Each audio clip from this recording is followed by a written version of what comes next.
Welcome back. So now I'm going to talk about one exercise that we are doing. We are going to work now. So CNNs for vision. CNNs mean convolutional neural network is for visions. This kind of architecture, there are mainly two different architecture we used. One is called CNN and another is called RNNs. Other than that, we have many more, but this is the main category, CNN, convolutional neural network, used mainly for image processing or video processing, this kind of things. So when you will work with a text, audio, this kind of thing, that is called recurrent neural network, RNN. So I'll talk about exercise in the next slide, okay? Next lecture, maybe. So in this lecture, we are going to use the MNIST dataset. It's a built-in dataset by Keras. So what is the total process? What about the dataset? As I said before, the dataset is mainly a handwritten digit dataset. We have to classify the numbers 0, 1, 2, 3, 2, 4, 5, 6, 7, 8, and 9 among all 10 different classes. You have to classify what is that. And these are not a color image. This is a grayscale image, okay? And the scale is 28, 28. What is the total process? First thing, we have to load the data and then explore the data, means understand the data. Then we have to prepare. What is the prepare means? The data that we received from our real world, these are not fit that we can directly go pass it to the model. So you have to prepare it. You have to make it a model acceptable. Okay. Then we train and evaluate. We'll train the models. We'll create the models, then we'll train the models, we'll teach the models, then we evaluate the performance of it, how good the model is, and we'll finally save the models for future use. This is not the only architecture for this data set. This is the total architecture for any kind of deep learning process. There could be some additions or some extra subsections, but these are the mandatory structure that we have to follow when we are working on a deep learning data set. Okay.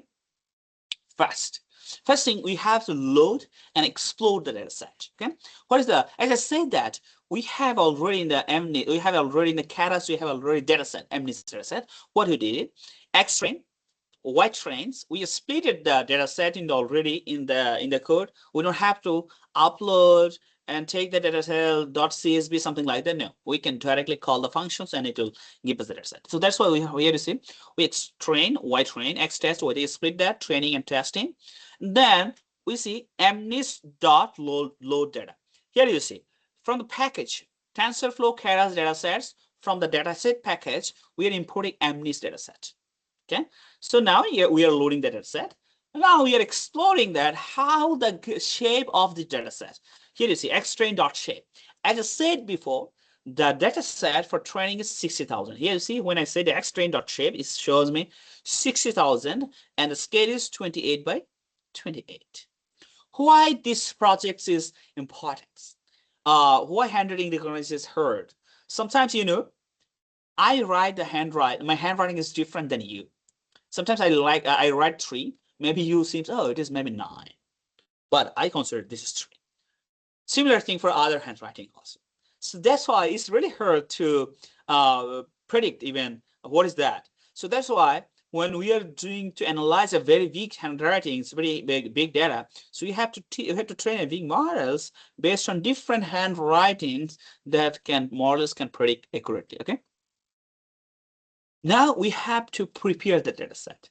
As I said that the data that you get is not directly ready for use in the model. So what you can do, we can reshape it. What does the reshape means? The MNIST data set is grayscale data set. This is not color data set, but automatically when we are working with the deep learning, we have to mention one more color code. Here you see xtrain reshaped. It was 60,000 as it is, 28 is perfect. Just added one extra digit, 1. Means I'm saying that this is not a color, it's a gray image. It's a gray image. There is a color code, okay? So if it's not, if it's color code, you have to say 3. Red, RGB, red, green, and blue, okay? Then xtrain S type float 32 means what is that? I'm converting, I'm normalizing. As I said that when I work with the models, I have to normalize the data between 0 and 1. What I'm doing here, when we work with color data or gray data, the color code 0 means black, 255 means white, right? So in between, there are different colors. The goal is to convert the 25, 0 to 25 into between 0 and 1. That's why we here see we S type float, we divided the numbers by 255. Then finally, one hot encoding. We know encoding. What is the encoding? Encoding means we are converting the classes, images into different numbers. We are leveling them 0, 1, 2, 3, 4, 5. Here we are using one hot encoding. This is one techniques of encoding. There are in our previous lecture we use a level encoding. Here we are using one hot encoding. You just do a study what is the one hot encoding mainly. So then you can find it what is that mainly. Okay. This is the total code. How does it work? You see, xtrain reshape, ytrain reshape means I just add a single number or single one. Now I just converted them, normalizing them. 25 xtrain normalize, ytest normalize. Now here I'm doing one hot encoding for a ytrain, ytest. I encoded them. Okay. Now it's time to build the models, right?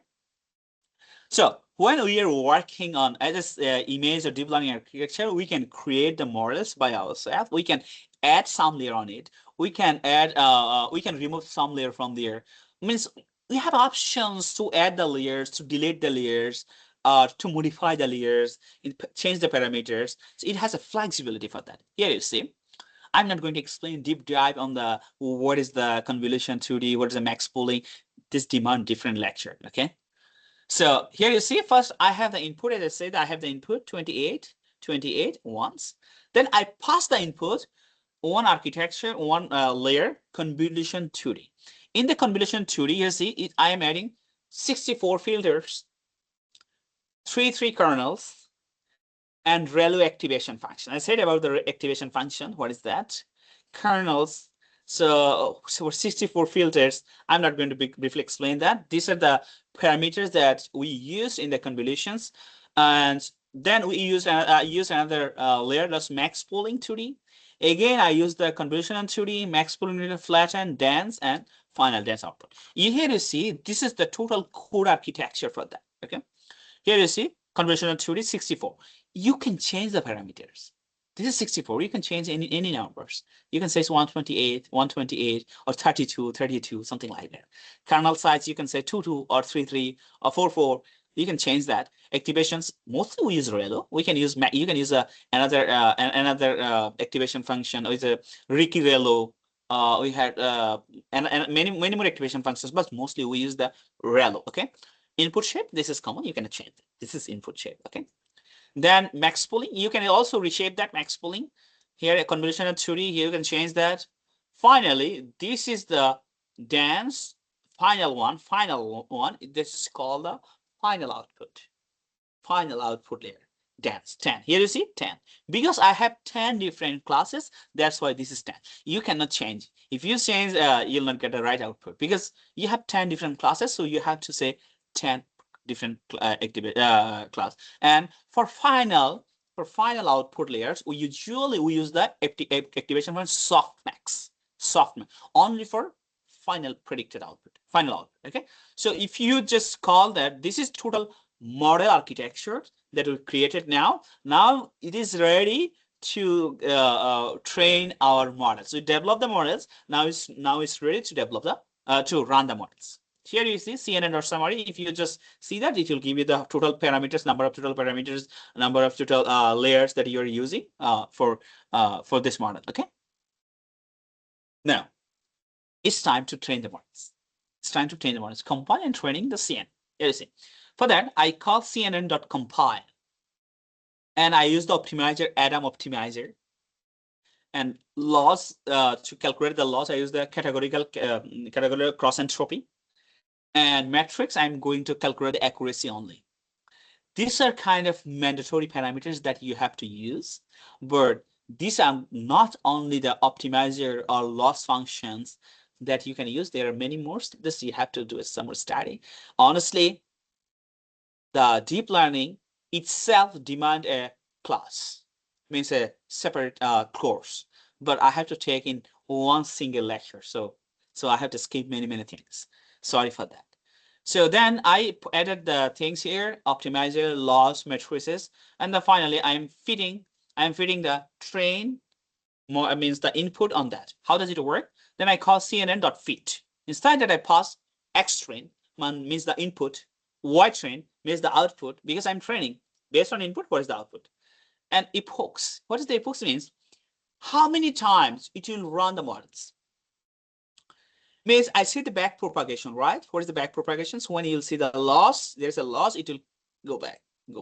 This way, epochs means you are running the code, you are training the model 5 times. You can extend it more, 100 times, no problem. Batch size means when we're working 60,000 images, usually we cannot train just seeing every time back propagate a single image. So what do? We make a batch. Every 64 image, we make a batch and we update the weight on that. We train that 64 batch at a time. Okay, you can adjust it based on your memory. Okay. So okay, and there is another validation split. 0.1 means we have a separate data set for testing, but validations is another kind of data set is for testing during the training time. During the training time is make sure that the model is training well. So 0.1 means total from total data set, I am taking 0.1% of the data set for validations. Here you see total for every epoch. For every epoch, one first time training, the accuracy was 95, second time 98, third time 93, 99, the fourth time 99.35. Then you see, when you increase number of training, means as much as you train the model, it will learn better. Okay. Yeah, again, similarly, you see validation accuracy also perfectly aligned. It means I can say the models work good for this data set. Now you have the models, your training is done, you check the validations. Now it's time to testing. You have a separate data set for testing, right? 10,000 data set. So what you see, CNN.predict test. Just you pass the test data set on it. Now it will give you the final total accuracy for that. Here you see total accuracy 99.17%. There is a test accuracy, which is very good. And incorrect predictions out of 10,000, only 83 is incorrect prediction. Total loss is 0.00027. Very small. That means a very good model. Here's the code that I added to run this. Okay, you can try it.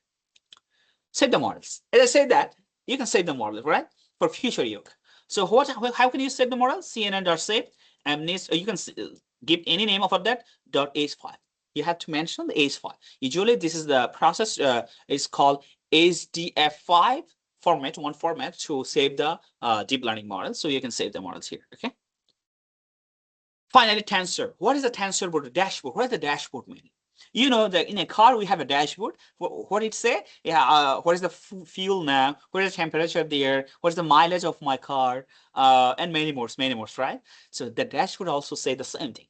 When we see the dashboard, we can say how the model is training on that, and what every step, how the accuracy is changing, how the weight are changing every epoch. So this give me the total picture inside when the model is running. Okay, for that you have to give a log folder. Here you see I created a log directory. This is the log directory, and when I'm just training the model, this time I pass this log directory here, call back the log directory. This is the log directory that I pass it here. And then it will store all the whole process, how the weight is updated, bias is updated, and losses change. The whole process you can store in that. Okay, so that it will give you the total picture of that. All right, so we done with that now, CNN. So in the next slide, next lecture, I'm going to explain how does RNN work. All right, see you in the next slide, okay?